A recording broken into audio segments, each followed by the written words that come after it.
आपल्यासोबत मराठा आंदोलक मनोज जरांगे आहेत. काय सांगाल तुम्ही, आज पोलीस अधीक्षकांची भेट घेतलेली आहे, काय चर्चा झाली?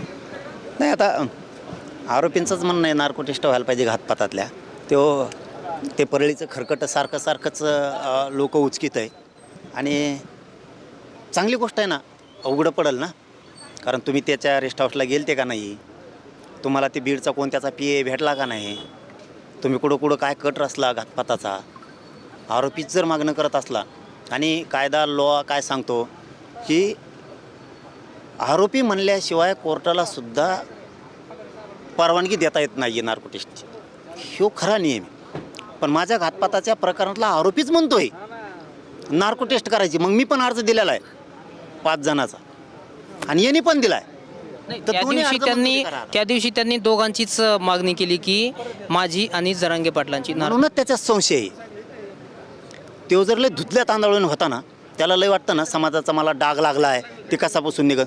त्याने असं म्हणायला पाहिजे होतं, मी कशातच दोषी नाही आहे, आमच्या 3 आरोपीची नार्को टेस्ट करा, माझी पण आणि त्या परळीच्या धन्याची पण नार्को टेस्ट करा. तेव्हा काहीतरी समाजाला वाटलं असतं ह्यो खरं बोलतोय.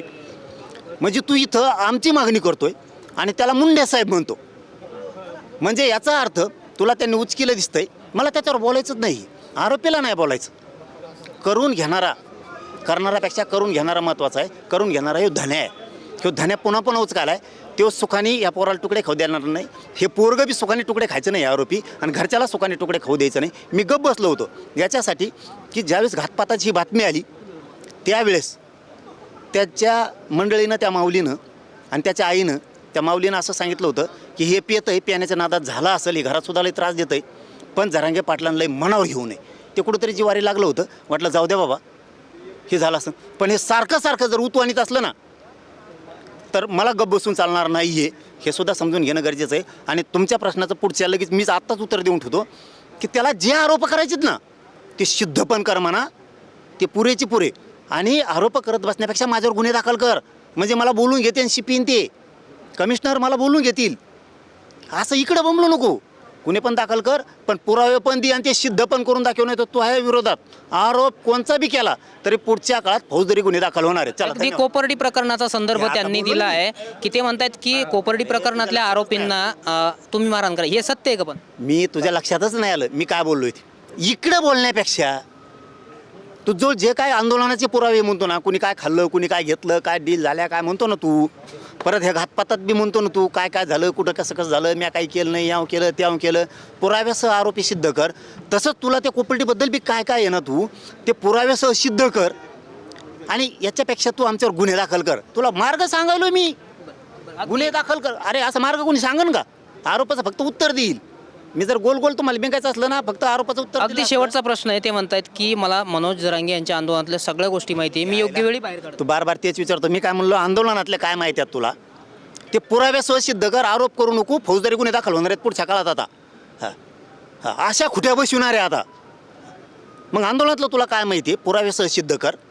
तुला कोपर्डीतलं काय माहिती आहे, पुराव्यासह सिद्ध कर. तुला घातपातातलं काय माहिती आहे ते सिद्ध कर. तू आम्हीच रचलंय म्हणतो ना ते घातपाताचं, त्याचे पुरावे देऊन सिद्ध कर. नसता खूप मोठ्या चौकशाला तुला सामोरं जावं लागणार आहे आता. मी SP साहेबांना ते सांगितलं आहे, त्याचा अर्ज मंजूर करा नार्को टेस्टचा. आम्ही दिलेला आहे तोही मंजूर करा. यांच्या बेल कॅन्सल करा तिघाच्या, पण अंडर ट्रायल चालू द्या. कोपर्डी प्रकरणातून तुम्ही पळ काढला असं स्वतः ते बोलले. मी म्हणतो तू गुन्हे दाखल कर ना, कमिशनर बोलवतील. तुला काय सवय लागली माहिती आहे का? आता तू काहीतरी इसार घेतलेला असावा असं आम्हाला वाटतं, आणि ते तुला झोपून देणार. तुला ते खालून कमेंट करतात, त्याने तुला असं वाटतं तो ह्या मागं लई जनता आहे. पण तू काही त्या टोळीसाठी, एखादी त्या दुसऱ्या जातीला खुश करायसाठी तू स्वतःच्या जातीवर शितोडी उडा लागला, डाग लावा लागला, विसरायला लागलास तू. कशाच्या शब्दा वाहिलेनी आणि काही गोल बोललेली होत नसतं. म्हणून जामीन झाल्यापासून त्याचे डाटे पुन्हा काढायला सांगितलं. कोणाशी बोलला आहे, त्याचा घरातलं कुणी येणवाले का त्याला फूस लावायला, बाहेरचं कुणी आहे का, परळीचं कुणी आहे का, कोकणा कुणी आहे का, हे सगळे डाटे काढा आणि त्यांनाही आरोपी करा. हे मॅटर खूप आता लांब घुसणार आहे. हे घातपाताचं मॅटर खूप लांब घुसणार आहे. आरोप करताना पुराव्यासह ते सिद्ध करा, गुन्हे दाखल करा. कमिशनर आयजी आम्हाला बोलवतील ना, आम्ही कसा तुमच्यावर पुराव्यासह गुन्हा दाखल केला आहे. इकडं बोंबलो नको, एका जातीला खुश करायसाठी माया गोरगरीब जातीला बदनाम नको करू. हां, आणि याला सगळा दोष धने आहे. हां, ह्या आरोपीला नाही दोष देत मी, धने आहे. तुला सुट्टी नाही रे. हां, धन्यवाद तुम्ही आमच्यासोबत बातचीत केल्याबद्दल. आपण पाहतोय की हे होते मराठा आंदोलक मनोज जरांगे. सगळे पुराव्यानिशी त्यांनी सिद्ध करावं असं आव्हान जे आहेत ते मराठा आंदोलक मनोज जरांगे यांनी घातपात प्रकरणातले आरोपी जे आहेत ते अमोल खुने त्यांना दिलेलं आहे. कॅमेरा पर्सन अमित ताडेसोबत मी रामनाथ ढाकणे, TV9 मराठी, जालना.